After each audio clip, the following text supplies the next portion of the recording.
Good morning, Andrew. How are you doing? Hello, Arrow. Do you find yourself trying to figure out when you cross that line into superstardom how people are going to identify you, Andrew? Will they call you? I'm going to go over here. I'm going to listen to some music from Andrew. Or is your last name going to become a huge part of the image that you're building? Hmm. Yeah, that's a very good question. I think before all of this started, that wasn't something. It was something you think about, kind of, but you never really know how people are going to react to you and latch on to you as a person, but also as a musician.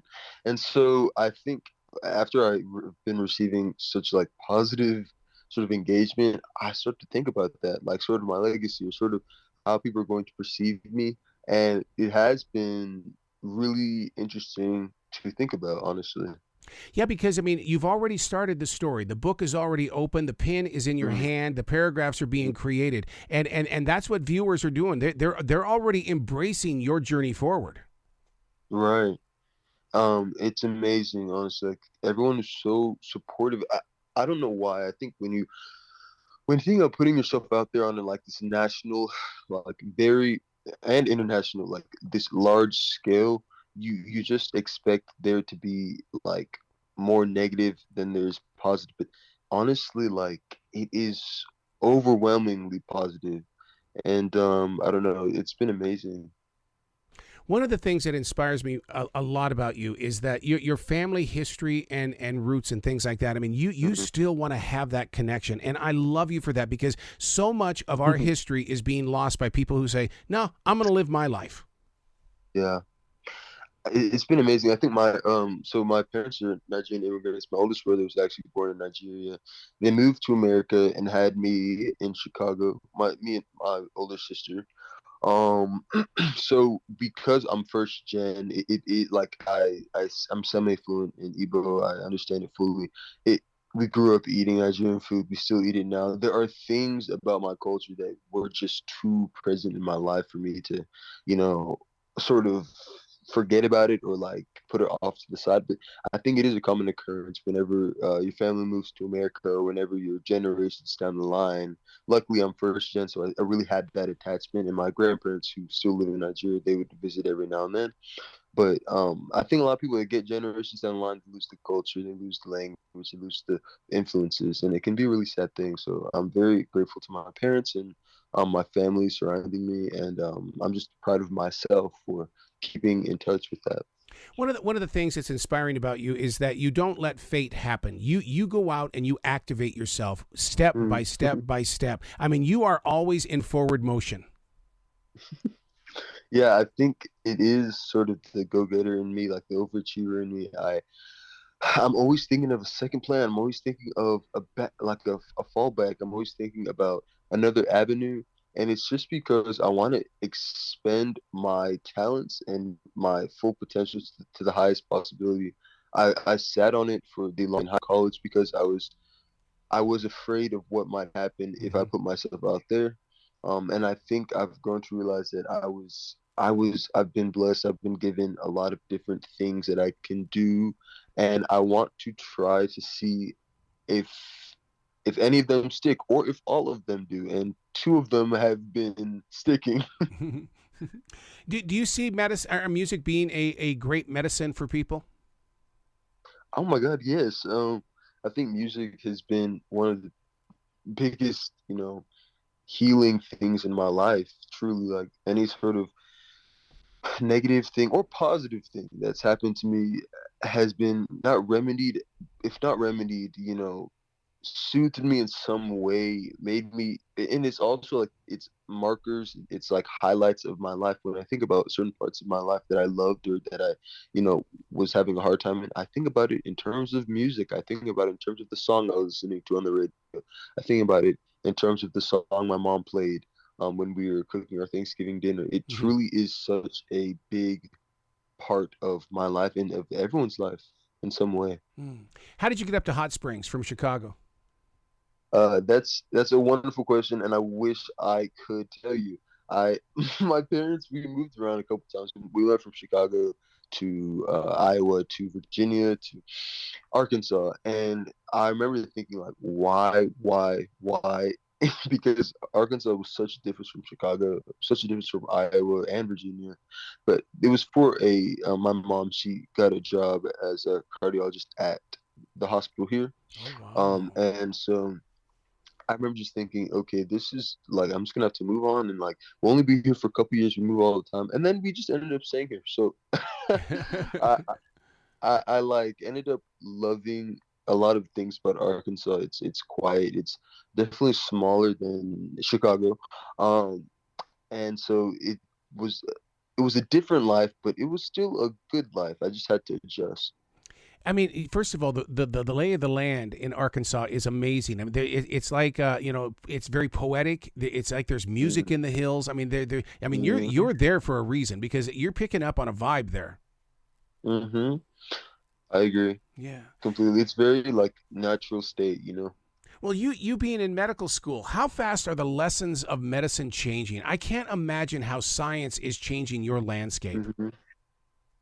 It's in terms of like my courses, how quickly am I learning stuff or In general, because I mean, look at what's happened to medicine just in the past 2 years. I mean, it's just mm, crazy.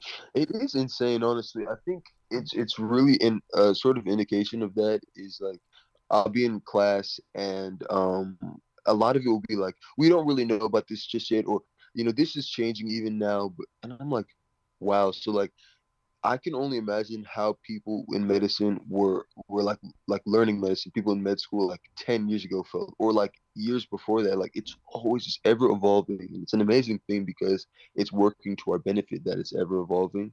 But it's just really fascinating that what we're learning can't is not necessarily the cold hard truth and may not be the truth in like the next couple of Yeah. minutes. Yeah. Yeah, because there's always something new being introduced by some sort of company that's trying to help bring Mm-hmm. peace to other people's minds. But Mm-hmm. there was a Native American medicine man I sat down with, and he says, remember that in the Western world they practice medicine, and it's like, wow, Yeah. you just took a lot of energy from doctors because I don't look at them as practicing, I look at them as being professionals. Yeah. That's what it is. You're practicing medicine. And I think because doctors do get put on this pedestal of knowledge and of professionalism, and I think to a certain degree, it's warranted because of how much schooling they've been through. So technically, they are knowledgeable, but no one knows everything. No one has the ability to diagnose everything perfectly. So you're practicing medicine. You don't fully 100% know that you're doing everything completely right. It's just impossible. Do you find yourself being a cardiologist like your mother? That is definitely one of the avenues. My mom, she really wants me to do cardiology, um, which makes sense. She wants me to like practice with her and stuff like that, which is actually a possibility. But I think that orthopedic surgery, Nice. neurosurgery, I've sort of leaned towards those. Neurosurgery is a bit iffy just because of the residency length. It's and how rigorous it is. But if I'm passionate enough about neuro and I'm passionate enough about surgery, I could find myself there. My God, what your imagination? Are we going to see a TV show about you one day? It's going to be the singing doctor. You're going to be working on those nerves and stuff like that, just Yes, singing songs to your patients. yes. Uh-huh. I'm launching my new reality show, The Singing Doctor. Thank you for the name, by the way. Where did you get the confidence to sing Whitney Houston? I want to dance with somebody. I mean, we're talking about a legendary song. Yes, yes. So Camila gave me the confidence because she gave us the song, and so and so I remember looking at Zach and thinking, "Oh my God!" Like she just gave us Whitney Houston, and they didn't even show the clip of us reacting to the song, but it was honestly like we were like, "Oh my God, what are we gonna do? What are we gonna do?" And then we heard the cut of it, and the cut is very different from Whitney Houston's. It's still like the bare bones are there, obviously, never to leave, but it's a more acoustic, like taken down. It's definitely a different vibe, and from there we could sort of see ourselves being in that performance. And so yeah, it was honestly amazing. Sometimes when I think about the fact that I sang Whitney Houston on like national television, I like shudder a bit. I completely forget that I was singing that song. Like Hmm. it's amazing.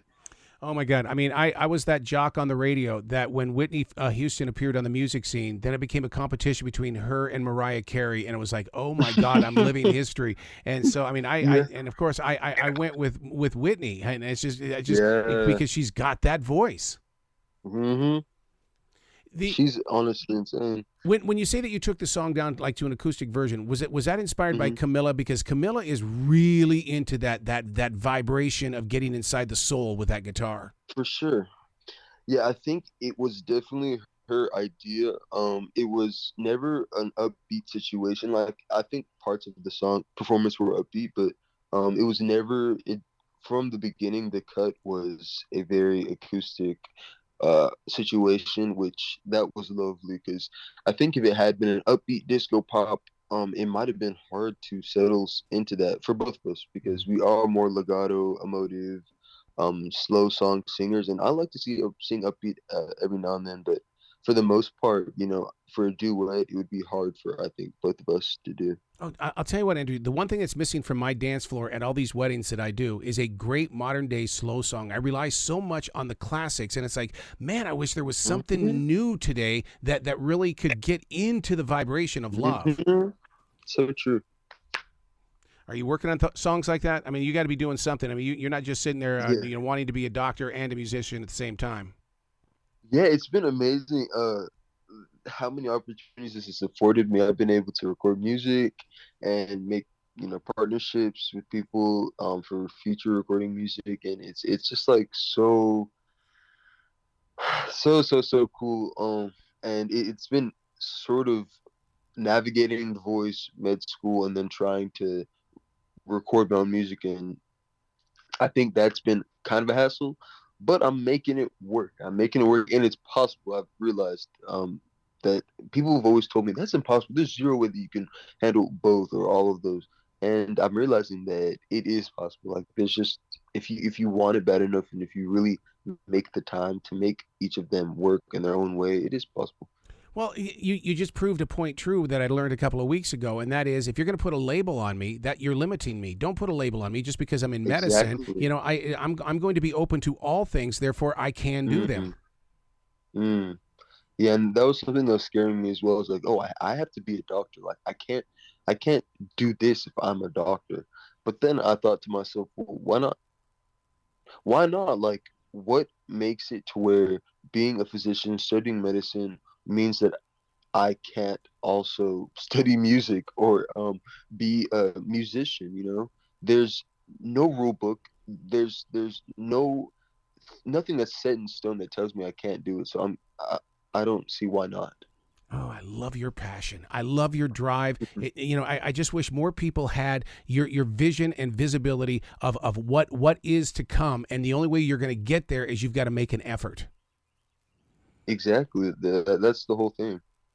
So like, will we one day see your office with a recording studio in it, and they're going to go, Dr. Andrew, you're needed right now. Yes, I'm on my way. And then when you come back, you record a song. Yeah, something like that for sure. I'm telling you, it can make a wonderful reality show. Oh my God, where can people go to find out more about you, Andrew? Because I want people to know you. I want them to Mm. experience your all.